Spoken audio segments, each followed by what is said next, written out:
आसमान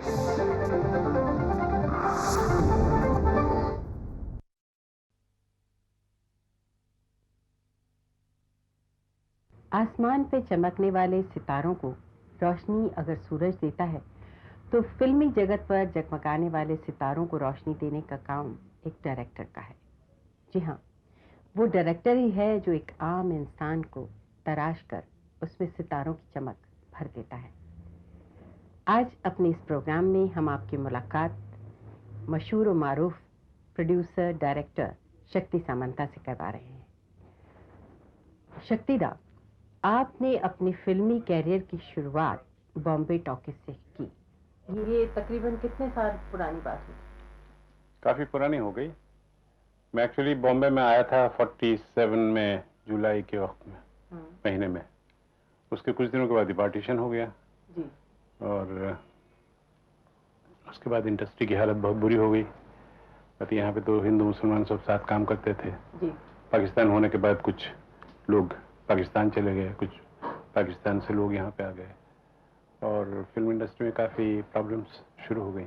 तो आपने अपने कैरियर की शुरुआत एज ए डायरेक्टर करी थी या? हाँ, वही मैं बोल रहा हूँ कि तो बॉम्बे टॉकीज एक ऐसा कंसर्न था जहाँ पे कोई गड़बड़ नहीं थी। तो हमने सोचा कि बॉम्बे टॉकीज में जाके देखें, लोगों से मुलाकात वगैरह करें, हो सकता है वहाँ कुछ काम मिल जाए। तो फॉर्चुनेटली वहाँ पर कुछ लोग मिल गए जिनके साथ में धीरे धीरे जान पहचान हो गई और उसके बाद हमको वहाँ पे चांस मिल गया किसी के साथ काम करने के लिए। एज ए असिस्टेंट डायरेक्टर मैंने पहले काम किया। फनी मजुमदार साहब थे वहाँ पे, और भी थे, ज्ञान मुखर्जी साहब थे, बी मित्रा थे। तो ये सब लोगों के साथ में मुलाकात हो गई और बॉम्बे टॉकीज में बहुत से स्टेजेस थे, मतलब बहुत सी पिक्चरें, 3-4 पिक्चरें बन रही थी। तो मैं कभी इस फ्लोर में चला जाता था, कभी उस फ्लोर में चला जाता था, कोई रोक तो नहीं था। तो एक्सपीरियंस भी ज्यादा हुआ उसकी वजह से। अच्छा, आप फिर फुल फ्लैश डायरेक्टर कब बने? 54 में। और वो कौन सी फिल्म थी पहली? पहली फिल्म जिसमें हमको चांस मिला था वो थी बहू, सोशल पिक्चर थी। उसमें उषा किरण और करीन दीवान थे। मगर उसके वो थोड़े दिन के बाद बंद हो गई। उसके बाद हमको एक दूसरी पिक्चर मिली, इंस्पेक्टर। वो पिक्चर फिर जिसमें गीता बाली और अशोक कुमार जी थे। गीता बाली और अशोक कुमार थे, यू राइट। काफी अच्छी कास्ट थी उसकी। गीता बाली थी, अशोक कुमार, प्राण, नजीर हुसैन, उस जमाने के जितने आर्टिस्ट थे वो सभी थे, केन सिंह वगैरह सभी थे। तो ये मतलब आपकी महज एज ए डायरेक्टर फिल्में थी ये, और प्रोड्यूसर फिर आपका बने? प्रोड्यूसर डायरेक्टर प्रोड्यूसर में बना 1957 में। 57 में प्रोड्यूसर बना। उससे पहले तो मैं बाहर की पिक्चरें डायरेक्ट कर रहा था, 2-3 पिक्चरें बाहर डायरेक्ट की। इंस्पेक्टर थोड़ी चल गई अच्छी। अब अच्छी चल जाने से जो होता है तो लोग बोलते हैं कि इसी टाइप की पिक्चरें बनाओ। तो इसीलिए पहली पिक्चर मैंने बनाई हावड़ा ब्रिज। 1957 में शुरू किया, 58 में वो रिलीज हुई थी। उसमें थे अशोक कुमार और गीता बाली, आई मीन अशोक कुमार, मधुबाला। और एक दफा अपना कंसर्न खोल दिया तो फिर अपने पिक्चरें ज्यादा बनाते रहे। हाँ, हावड़ा ब्रिज तो बहुत मशहूर फिल्म हुई थी और उसके गीत भी बहुत ज्यादा मशहूर थे। अच्छा, एक चीज बताइए, आपने मधुबाला जी के साथ 2-3 फिल्में बनाई हैं। तो एज ए आर्टिस्ट क्या वो आपको बहुत ज्यादा पसंद थी या उनकी कोई खास खूबी से आप बहुत मुतासिर थे जो एक साथ उनके साथ 3 फिल्में बनाई आपने? एक्चुअली हुआ ऐसे कि मधुबाला जी से मेरी मुलाकात नहीं थी। मैंने थालामुनी, मतलब अशोक कुमार से बहुत अच्छी मुलाकात थी। तो मैंने उनको कहा कि देखिए ये हावड़ा ब्रिज में शुरू करना चाहता हूँ और उसमें मधुबाला को लेना चाहता हूँ, और क्रिश्चियन लड़की का रोल है इसलिए मुझे लगता है कि मधुबाला बहुत ज्यादा सूट करेंगे। उन्होंने फोन कर दिया। उसके बाद हम लोग काम करना शुरू किया हम लोगों ने हावड़ा ब्रिज में, और धीरे धीरे किसी आर्टिस्ट के साथ में काम करते करते एक रेपो सी बन जाती है। और मधुबाला का स्वभाव बहुत अच्छा था, काम करने में बहुत इंटरेस्टेड थी, हर चीज को समझ लेती थी। और उसके बाद मैंने देखा कि बहुत ही इंटरेस्ट लेके वो काम करती हैं। तो इसलिए उनके साथ में फिर हम जितनी पिक्चरें बनाई उसके बाद कोशिश ये की कि उन्होंने वो काम करें। उनके साथ आपकी एक फिल्म थी इंसान जाग उठा। हाँ, उसके बाद ही हावड़ा ब्रिज के बाद जो नेक्स्ट पिक्चर हमने शुरू की, हाँ, वो इंसान जाग उठा थी। उसमें हमने सुनील दत्त को लिया था, जो उस वक्त मतलब इतने फेमस नहीं हुए थे। उनकी वो पिक्चर मदर इंडिया रिलीज नहीं हुई थी, बन रही थी, वो ऑलमोस्ट खत्म थी। तो सुनील के साथ में बहुत अच्छी जान पहचान हुई थी, बहुत अच्छी दोस्त थी। आज भी मैं और सुनील बहुत अच्छे दोस्त हैं। मधुबाला के साथ में जैसे मैंने कहा आपसे कि रेपो बहुत अच्छी हो गई थी। उनको मैंने बोला कि भाई देखो इस तरह का रोल है, तुम करोगे। मधुबाला जी तो बहुत गोरी थी और आपने उन्हें इस फिल्म में एकदम काला बना दिया। तो क्या ये कहानी की डिमांड थी, मतलब कैरेक्टर इस किस्म का था, या कि आप एक्सपेरिमेंट करना चाहते थे? कैरेक्टर डिमांड थी। हाँ, वही मैं कह रहा था कि मैंने उनको कहा कि भाई देखो तुमने हावड़ा ब्रिज में तो काफी ग्लैमरस रोल किया है, ये बिल्कुल एंटी ग्लैमरस है। यहाँ पे तुमको एक मजदूनी का रोल करना है और कभी कभी नंगे पांव भी चलना पड़ेगा। तो बोला ठीक है, कर लूंगी। और हम लोग गए। मधुबाला उससे पहले कभी आउटडोर नहीं जाती थी। अच्छा। मतलब बॉम्बे के आसपास कर लेती थी। हमने कहा कि भाई बॉम्बे के आसपास तो कोई डैम बन नहीं रहा है, हमको काफी दूर जाना है। तो उन्होंने कहा हाँ चलेंगे। तो perhaps that was the first time जब वो नागार्जुन आउटडोर के लिए इतनी दूर बाहर गई। हैदराबाद से थोड़ी दूर पे नागार्जुन सागर का एक डैम बन रहा था, वहाँ हम लोगों ने शूटिंग की। और मधु जी आई हम लोगों के साथ, वहाँ पे उन्होंने काम किया और बहुत अच्छी तरह से काम किया। उस फिल्म का भी एक गीत देख लिया जाए। कौन सा गीत आप दिखाना चाहेंगे दर्शकों को? देखिए उसमें बहुत अच्छा गीत, बहुत अच्छे हैं। सचिन दा का म्यूजिक था, सचिन देव बर्मन का। और मैं ये एक गीत सुनवाऊंगा आपको, जानू जानू रे काहे खन के तोरा कंगना। इससे पहले मैं आपको एक इंसिडेंट बता दूं। जी। जब मैंने दादा को सुनाया कि भाई ये गाना, ये सिचुएशन है और इसमें दो सहेलियां, दोनों के लवर्स अलग अलग हैं, दोनों अपने लवर के बारे में बात करना चाहते हैं। मैं दादा जो जगह है जिसके बीच में मैं पिक्चराइज करूंगा वो सिर्फ 8 फीट या 10 फीट की है, उससे ज्यादा नहीं है। मतलब एक कोई गाड़ी खड़ी है, वो एक टायर से दूसरे टायर तक दोनों जाते हैं, बुलडोजर टाइप का, बुलडोजर ही था। तो यहाँ से वहां तक जाने में तो उन्होंने कहा कि कितना होगा, मैंने कहा 8 फीट या 10 फीट होगा, इससे ज्यादा नहीं होगा। तो बोले म्यूजिक क्या करें, मैंने कहा कि म्यूजिक उसी के बीच में होना चाहिए, उससे ज्यादा तो हो ही नहीं सकता।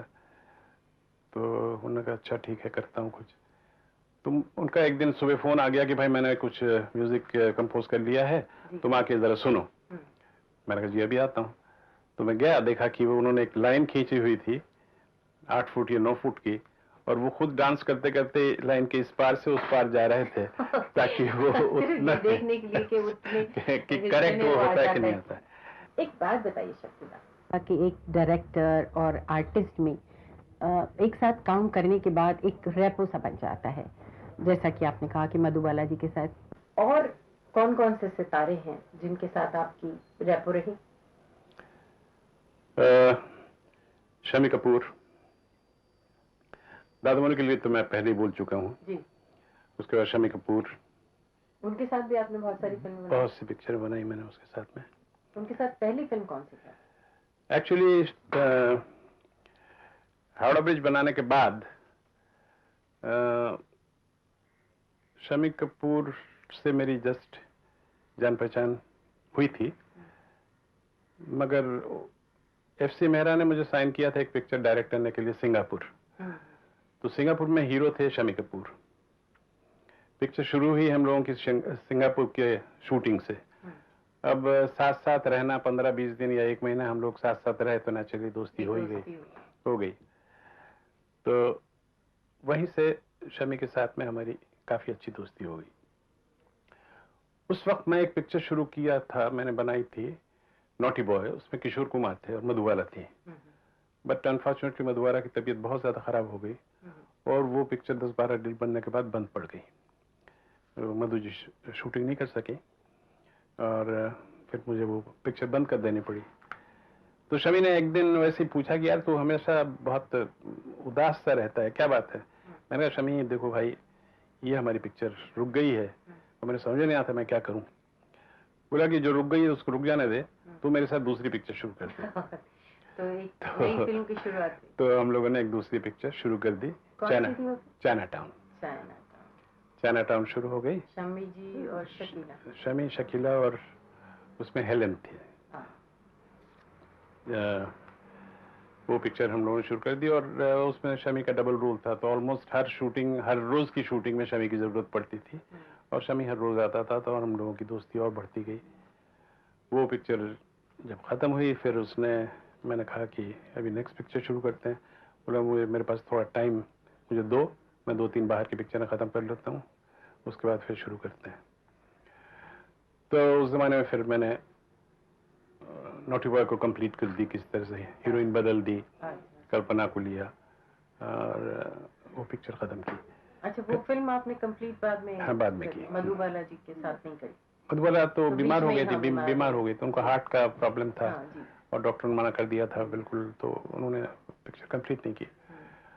कोई खास बात तो है कि आपकी फिल्मों का जो संगीत था वो बहुत पॉपुलर रहा और आज तक लोगों को याद है। क्या आप खुद भी संगीत में बहुत इंटरेस्टेड हैं? एक्चुअली मुझे गाने का बहुत शौक था जब मैं स्टूडेंट था, हालांकि सीखा नहीं मैंने, लेकिन गाने मुझे कुछ लोगों के बहुत ही पसंद थे। सैगल साहब के गाने, पंकज मलिक के गाने, अशोक कुमार के गाने बहुत इजी हुआ करते थे।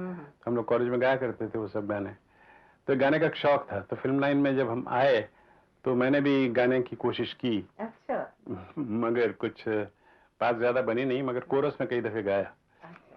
फिर बाद में हम इस डायरेक्शन लाइन में आ गए, तो फिर वो इंटरेस्ट, मतलब गाने के पीछे परस्यू करने का जो मामला था वो नहीं किया।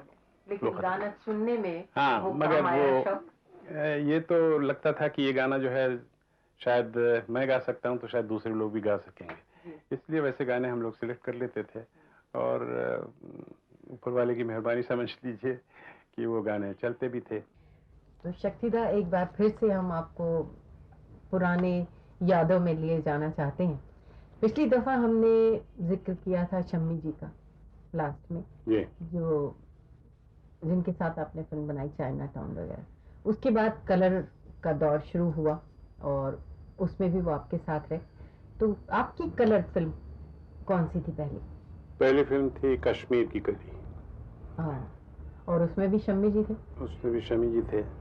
और उसके अलावा एक नई लड़की भी आप लाए? हाँ, शर्मिला टैगोर।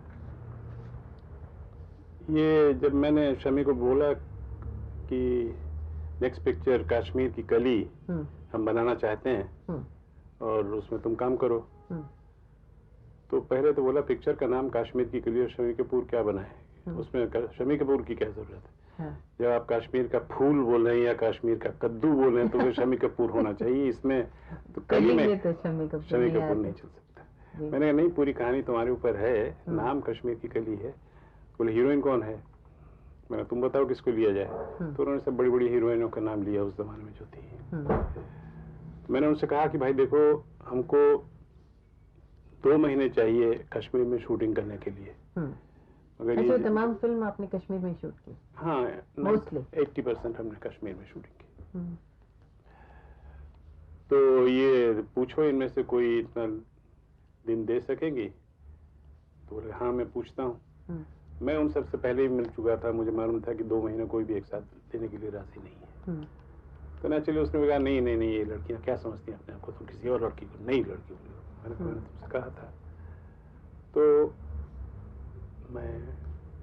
मैंने सोचा कि एक खूबसूरत लड़की जो ज्यादा बड़ी भी, कम सिन भी लगे और कली लगनी चाहिए। हाँ। तो इसकी एक फोटो मैंने देखी थी किसी बंगाली मैगजीन में, शर्मिला टैगोर की जी।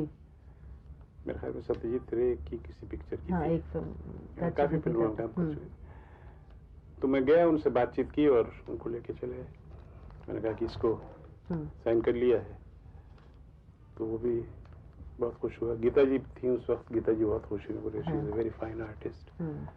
तो इस तरह से हमने वो फिल्म बनाई, वो फिल्म शुरू की और उसके गीत भी बहुत ज्यादा अच्छे थे। आपको उसका कौन सा गीत पसंद है? हमें तो खैर सारे ही पसंद है।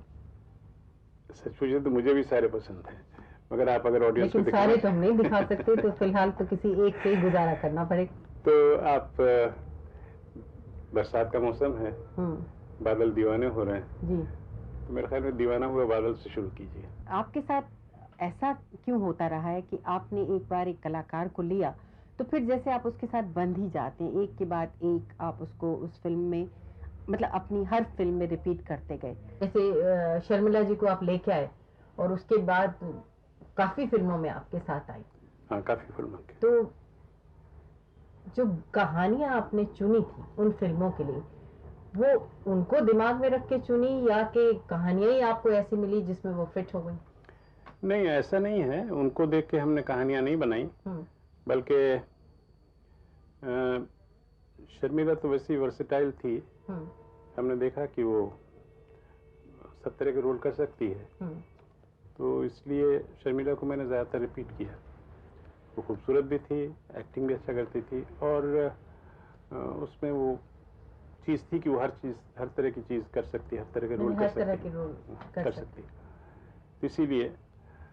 और तो मतलब उनके हिसाब से कहानी नहीं चुनी है, वो कहानी में ही फिट हो? नहीं, तो मैं बता रहा हूँ आपको, कश्मीर की कली के बाद मैंने सावन की घटा बनाई, उसमें भी शर्मिला थी।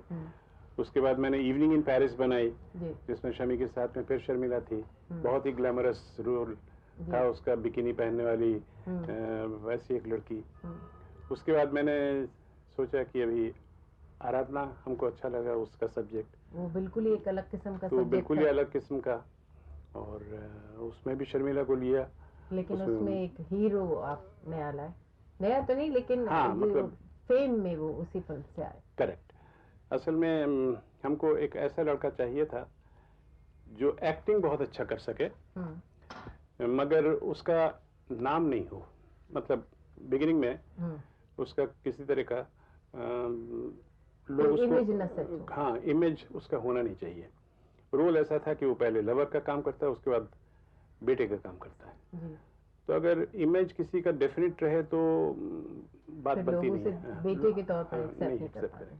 इसलिए हमने राजेश को लिया, और उसका जो एक्सपेरिमेंट किया बहुत कामयाब था, सुपरहिट फिल्म थी। शक्तिदा, आपने बहुत सारी फिल्में डायरेक्ट की और खुद ही प्रोड्यूस की, और इसके अलावा बाहर की फिल्में भी आपने डायरेक्ट की, लेकिन वो रेशो कुछ कम रही, तो इसकी कोई खास वजह थी? वजह कोई खास नहीं थी, लोग हमारे पास आते नहीं थे पिक्चर डायरेक्ट कराने के लिए, उनके कि आपको समय नहीं मिल पाता था कि आप ये भी बात है, हमारे पास फिल्में डायरेक्ट कर पाए। हम उस वक्त 2-2, 3-3 पिक्चरें खुद अपनी बनाते थे, जैसे आराधना, कटी पतंग, जाने अनजाने एक साथ हुई, जैसे ये खत्म हुई, उसके बाद अमर प्रेम चालू हुआ, अनुराग चालू हुआ, और बाकी भी दूसरे काम रहते हैं जो पिक्चरें बढ़ती जाती हैं, बिजनेस भी बढ़ता जाता है, तो इसलिए हमको कुछ ज़्यादा टाइम भी नहीं मिला, मगर उसके बावजूद भी हमने बनाई हैं। जैसे राजेश खन्ना के साथ में एक बाहर की पिक्चर बनाई थी, महबूबा, मगर वो ग्रेट गैम्बलर उसके बाद बनाई थी। कभी कभी जो दोस्त लोग बोलते थे कि भाई हमको तुम हमारे लिए एक पिक्चर बना दो, तो बना भी देते थे, ऐसी बात नहीं है। लेकिन प्रेफर हाँ, क्या है कि गाने के लिए बैठना पड़ता है, स्टोरी में बैठना पड़ता है, आर्टिस्टों के साथ में बैठना पड़ता है, तो सब इतना काम हो जाता है कि हम सोचते हैं कि क्यों खामोखा, इसीलिए। अब आपसे एक जरा जाती सा सवाल पूछने वाली हूँ, मुश्किल सा। अक्सर किसी माँ से जब ये पूछा जाए कि उसे अपना कौन सा बच्चा सबसे ज्यादा पसंद है या सबसे ज्यादा प्यारा है, तो उसका एक आम जवाब होता है कि मुझसे सभी बच्चे उतने ही प्यारे हैं, उतने ही पसंद है। लेकिन आप कम से कम ये जवाब मत दीजिएगा, क्योंकि आपने इतनी सारी फिल्में बनाई और मैं ये जानना चाहूंगी कि उनमें से कौन सी फिल्म आपको सबसे ज्यादा पसंद है। देखिए, पिक्चरें तो जैसा आपने कहा कि सभी बच्चे पसंद होते हैं, इसलिए सभी पिक्चरें ठीक हैं, लेकिन इन सब में अमर प्रेम और अमानुष हमको ज्यादा पसंद है। अमर प्रेम में एक जो कहानी का जो थीम था, ये कहानी जो थी वो संभव दिल में आके लगती थी, और वो पिक्चर हमने बनाई भी बहुत जल्दी, कुछ 6-7-8 महीने के अंदर वो पिक्चर खत्म भी हो गई। हाँ, 6-7-8 महीने में हो गई। उसमें राजेश खन्ना का काम भी ज्यादा नहीं था, हाँ। शर्मिला का काम बहुत ज्यादा था जी। तो हम सुबह 9 बजे से शूटिंग चालू करते थे और राजेश खन्ना आके 6 बजे हमको ज्वाइन करता था और 10 बजे हम पैकअप कर देते थे। तो शर्मिला का काम भी 8 महीने में फिल्म बन गई। हाँ 6-7-8 महीने में बन गई। और उसमें एक एडवांटेज ये था कि वो पूरी स्क्रिप्ट हमारे पास रेडी थी, डायलॉग्स भी बहुत अच्छे थे, मतलब सभी लोग बहुत इंस्पायर हो गए थे। गाने भी बहुत अच्छे बनाए थे आर.डी. बर्मन ने, बख्शी साहब ने लिखे भी बहुत अच्छे थे, तो उसमें कुछ सब मिल मिला के हर एक का काम ही ठीक हो गया। तो वो आपका फेवरेट बच्चा है? वो हमारा फेवरेट बच्चा ही कह लीजिए। हाँ। पिक्चर जो हम बनाते हैं तो बच्चे ही। और उसका शक्तिदा, जैसे अभी आपने थोड़ी देर पहले कहा था कि आपने जो इतनी तमाम फिल्में बनाई हैं उनमें से 2 आपकी फेवरेट रही हैं, एक तो अमर प्रेम का गीत अभी हमने देखा और दूसरी आपने जिक्र किया अमानुष। तो अमानुष की क्या खास अदा आपको पसंद है? देखिए अमानुष में हमने जितने आर्टिस्टों को लिया वो सब हिंदी जगत के नहीं थे। वैसे भी आपकी फिल्मों में बंगाली आर्टिस्ट काफी रहे। नहीं काफी नहीं, मगर शर्मिला छोड़ के तो बाकी एक मौसमी थी। संगीत, हाँ। वरना संगीत में तो सभी म्यूजिक डायरेक्टर थे, ओपी नैयर, एस.टी. बर्मन, देन अगेन शंकर जयकिशन, रवि, सभी थे। तो हमने उसमें अमानुष में हमने सोचा था इसको बंगाली और हिंदी में बनाएंगे। अच्छा। तो बंगाली और हिंदी बनाने की वजह से हमने मोस्टली सब वहीं के आर्टिस्ट लिए और जो लोकेशन में जहाँ पे हमने शूटिंग की थी वो लोकेशन में उस वक्त लोग बहुत मुश्किल से जाते थे, जाते ही नहीं थे। अच्छा। उस एरिया का नाम था सुंदरबन। सुंदरबन के रॉयल बंगाल टाइगर का नाम सुना होगा, बहुत मशहूर है। हमने तो सिर्फ पहले सुना था रॉयल बंगाल टाइगर ही होते हैं, मगर वहाँ पे पानी में शार्क भी होता है ये हमको नहीं मालूम था। अच्छा। और वहाँ पे लोग सिर्फ बोट से जा सकते हैं, स्टीमर से जा सकते हैं, वरना और कुछ तरीका नहीं था जाने का। तो वो बैकग्राउंड हमको बहुत अच्छा लगा था। हमने एक किताब पढ़ी थी जिसमें वो बैकग्राउंड था और वो ये अमानुष की कहानी उसी से इंस्पायर होकर किया है। तो उत्तम कुमार, शर्मिला टैगोर, उत्पल दत्त, ये सब थे उसमें। और वो पिक्चर भी हमने बहुत जल्दी बनाई, हालांकि डबल वर्जन थी, मगर मेरे ख्याल में 6-7-8 महीने के अंदर वो पिक्चर भी बन गई। तो वहां पे चूंकि वो सब बंगाली आर्टिस्ट थे, हिंदी में उन्होंने पहले कुछ काम नहीं किया था, किया भी था तो बहुत काम किया था, और सब एक उम्मीद लगाए बैठे थे कि अगर ये पिक्चर चल जाए तो शायद उनको हिंदी फिल्मों में भी उनको काम मिलना चालू होगा। इसलिए टाइमिंग का कोई उसमें प्रॉब्लम नहीं था। सुबह 7 बजे सब लोग रेडी, रात को 10 बजे तक, 11 बजे तक अगर शूटिंग करना है तो कर लो, किसी को इतराज नहीं, किसी को ना नहीं। और आउटडोर में हमने एक रहने के लिए जगह बना दी थी सुंदरबन में। पुलिस वाले चारों तरफ घेरे रहते थे ताकि इधर उधर से कोई आ ना जाए, और धड़ाधड़ शूटिंग करते थे। बहुत अच्छा, मतलब पिकनिक भी होती थी और काम भी होता था। उसके साथ आपकी बहुत सी यादें जुड़ी। उसके साथ में बहुत सी यादें जुड़ी हुई हैं। शक्तिदा, फिलहाल आजकल आप कौन सी फिल्में बना रहे हैं? आजकल तो अभी थोड़े दिन पहले एक पिक्चर रिलीज हुई थी गीतांजलि, वो चली नहीं। और अभी दूसरी पिक्चर के लिए कुछ मैंने सोचा नहीं है, मगर उम्मीद है अक्टूबर तक शुरू करूंगा। तो इस मुलाकात के लिए बहुत बहुत धन्यवाद। नमस्कार। Thank you very much.